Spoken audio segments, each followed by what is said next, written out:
दोस्तों, पृथ्वी पर जीवन का सबसे बड़ा स्रोत कहे जाने वाला सूर्य बेहद गुस्से में है। बीते कुछ महीनों से सूर्य बड़ा ही अजीब व्यवहार कर रहा है, जिससे वैज्ञानिकों की चिंता बढ़ गई है। सूर्य की बढ़ती सक्रियता के चलते खतरनाक और सौर तूफान पैदा हो रहे हैं, जो आने वाले समय में धरती पर इलेक्ट्रिक ग्रिड, जीपीएस, उपग्रहों, अंतरिक्ष स्टेशन और अंतरिक्ष यान को भारी नुकसान पहुंचा सकते हैं। इसके साथ ही पावर ग्रिड, सैटेलाइट को लेकर समस्या खड़ी होने की आशंका भी बन गई है। इसके अलावा पृथ्वी पर रेडियो संचार नेटवर्क को भी बाधित कर सकता है। वैज्ञानिकों की ये चेतावनी सभी को डरा रही है। आखिर क्या हो रहा है सूरज में? क्यों वैज्ञानिक सूर्य किस एक्टिविटी को लेकर चिंतित हैं? धरती पर इसका और क्या असर होगा? क्या धरती का विनाश हो जाएगा या कुछ ऐसा होगा जिसकी हमने कल्पना भी नहीं की थी? सूरज के इस तरह के व्यवहार के बाद वैज्ञानिकों की चेतावनी मन में हजार सवाल खड़े कर रही है। इस वीडियो में मैं आपको सूरज के बदले रवैये के बारे में बताऊंगा, तो वीडियो को बिना स्किप किए अंत तक जरूर देखिएगा। सूरज के व्यवहार को जानना न सिर्फ सौर मंडल को समझने के लिए बल्कि धरती पर जीवन के विकास के लिए बेहद जरूरी है। पिछले कुछ हफ्तों में सूर्य की सक्रियता बढ़ी है। इसके चलते 2 हफ्तों के भीतर 35 विस्फोट हुए हैं और 16 सनस्पॉट बने हुए हैं। इस वजह से पृथ्वी पर नुकसान पहुंच सकता है। ऐसा माना जा रहा है कि सूर्य का यह 11 साल की गतिविधि का चक्र है। 2019 में शुरू हुआ था। ऐसा कोरोनल मास इजेक्शन की वजह से हो रहा है। सूरज हाल ही में बहुत सारी सौर ज्वालाएं उत्सर्जित कर रहा है। दोस्तों, आप यहाँ सोच रहे होंगे कि आखिर ये कोरोनल मास इजेक्शन क्या है और सूरज में विस्फोट क्यों हो रहे हैं, इनका क्या मतलब है,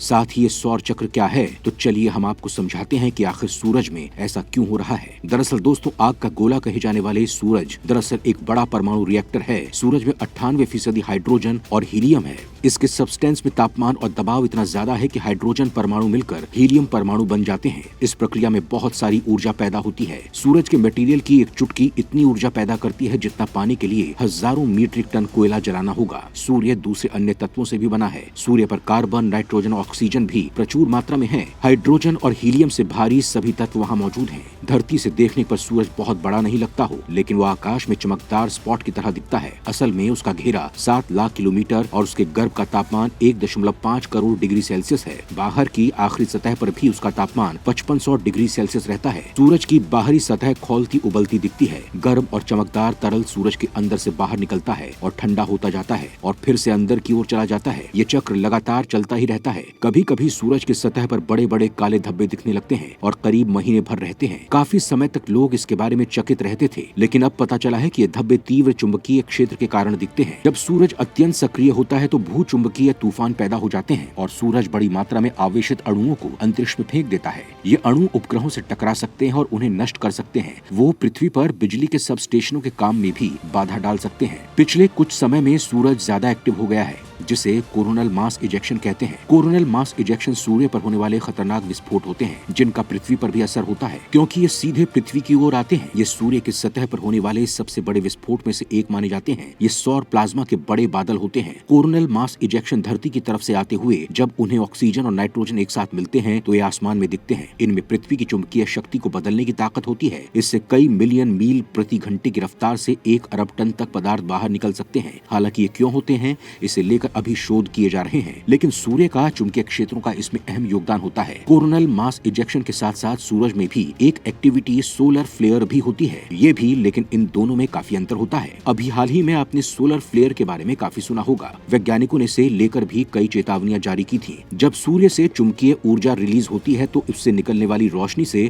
सौर फ्लेयर्स बनते हैं। कई बार ये काफी शक्तिशाली विस्फोट का रूप भी लेते हैं। इनमें अरबों हाइड्रोजन बमों की तुलना में ऊर्जा रिलीज होती है। ये फ्लेयर्स मध्यम, मजबूत और तेज रोशनी वाले हो सकते हैं, लेकिन ये फ्लेयर्स कुछ ही मिनटों तक निकलते हैं। सोलर फ्लेयर का पृथ्वी से टकराना असामान्य नहीं है, लेकिन इसके टकराने की प्रवृत्ति इस बात पर निर्भर करती है कि सूर्य की गति कैसी है। यानी कि सोलर फ्लेयर्स का पृथ्वी पर तभी नुकसान होता है जब वो सूरज के उस तरफ से होती हैं जिधर हमारी पृथ्वी होती है। सोलर फ्लेयर्स का इंसानों पर कोई नकारात्मक प्रभाव नहीं पड़ता है, लेकिन मैग्नेटिक फील्ड को मापने के लिए जिस टेक्नोलॉजी का इस्तेमाल करते हैं वो इंसानों पर असर डाल सकती है। सौर तूफानों के बारे में एक अच्छी बात यह है कि वो नॉर्दर्न लाइट्स की तरह बहुत ही सुंदर प्राकृतिक प्रकाश पैदा कर सकते हैं। वहीं कोरोनल मास इजेक्शन सौर प्लाज्मा के बड़े बादल होते हैं। ये सौर विस्फोट के बाद अंतरिक्ष में सूर्य के मैग्नेटिक फील्ड में फैल जाते हैं। अंतरिक्ष में घूमने की वजह से इनका विस्तार होता है और अक्सर ये कई लाख मील की दूरी तक पहुंच जाते हैं। कई बार तो ये ग्रहों के मैग्नेटिक फील्ड से भी टकरा जाते हैं। जब इनकी दिशा पृथ्वी की ओर होती है तो ये जियो मैग्नेटिक यानी भूचुंबकीय गड़बड़ी पैदा कर सकते हैं। इनकी वजह से सैटेलाइट्स में शॉर्ट सर्किट हो सकता है और पावर ग्रिड पर असर पड़ सकता है। इनका असर ज्यादा होने पर यह पृथ्वी की कक्षा में मौजूद अंतरिक्ष यात्रियों को भी खतरे में डाल सकते हैं। इस साल की शुरुआत में आपने सौर तूफान की एक खबर पढ़ी होगी। सौर तूफान के कारण दुनिया के सबसे अमीर व्यक्ति और स्टारलिंक के मालिक एलन मस्क के 40 सैटेलाइट्स बर्बाद हो गए थे। इन्हें फॉल्कन 9 रॉकेट के जरिए अंतरिक्ष में भेजा गया था। वहाँ ये कक्षा में स्थापित हुए और तुरंत बाद तबाह हो गए थे। सूर्य के इसी अजीब गतिविधियों के कारण ऐसा हुआ था। अब वैज्ञानिकों का कहना है कि 2025 तक सूर्य में ऐसे ही विस्फोट होते रहेंगे। इन विस्फोट के होने का कारण सौर चक्र है। दरअसल दोस्तों, सूर्य का नया सौर चक्र हर 11 साल में शुरू होता है और अभी सूर्य अपने शुरुआती चक्र में है। ये सूर्य का एक जीवन चक्र होता है जिसे सौर चक्र या सोलर साइकिल कहा जाता है, जो सौर गतिविधियों के बारे में बताता है। सूर्य पर गतिविधियां सक्रिय और तूफानी होती हैं और फिर से शांत हो जाती हैं, जिस दौरान सूर्य बेहद एक्टिव हो जाता है और उसमें विस्फोट होते हैं। इस दौरान सूर्य से सोलर फ्लेयर्स और कोरोनल मास इजेक्शन उत्सर्जित होते हैं। इनकी दिशा अगर धरती की ओर हो तो ये भूचुंबकीय तूफान का कारण बनते हैं और इसी वजह से पावर ग्रिड पर असर पड़ता है। साथ ही सैटेलाइट्स पर भी इसका बुरा असर पड़ता है। सौर तूफान के कारण इंटरनेशनल स्पेस स्टेशन भी खतरे की जद में है। ऐसा हुआ तो बड़ी मुसीबत खड़ी हो सकती है, क्योंकि स्पेस स्टेशन में बड़ी संख्या में अंतरिक्ष यात्री अपने मिशन में लगे हैं। हाल ही में एक बड़ा खतरा टला था। धरती की ओर फॉक्स सनस्पॉट में उस दिन विस्फोट हुआ होता तो धरती पर एक बड़ा सौर तूफान आ सकता था। नासा के अनुसार इस 11 साल के सौर चक्र की विशेषताएं सौर लहरें और कोरोनल मास इजेक्शन के रूप में जाने जाने वाले बड़े विस्फोट हैं। ये पृथ्वी का चक्कर लगाने वाले सैटेलाइट और कम्युनिकेशन सिग्नल को प्रभावित कर सकते हैं। सौर चक्र की पीक को सोलर मैक्सिमम कहा जाता है, वहीं शांत सूर्य को सोलर मिनिमम कहा जाता है। वर्तमान में सूर्य पर पड़ रही हलचल के जिम्मेदार 25वां सौर चक्र दिसंबर 2019 में शुरू हुआ था। नासा ने कहा है कि जैसे जैसे सूर्य पर गतिविधियां बढ़ेंगी, विस्फोटों की संख्या में भी इजाफा होगा, क्योंकि अधिक से अधिक सनस्पॉट बनेंगे। इसकी वजह से सोलर फ्लेयर्स उत्सर्जित हो रहे हैं। जब सूर्य की चुंबकीय ऊर्जा रिलीज होती है तो इससे निकलने वाली रोशनी और पार्टिकल से सौर फ्लेयर्स बनते हैं। इनमें अरबों हाइड्रोजन बमों की तुलना में ऊर्जा रिलीज होती है। सूर्य पर होने वाली गतिविधियां इंटरनेशनल स्पेस स्टेशन समेत हमारे ग्रह के चारों ओर आयन मंडल थर्मोस्फीयर क्षेत्र में परिक्रमा करने वाली 35,000 से ज्यादा चीजों को प्रभावित कर सकती हैं।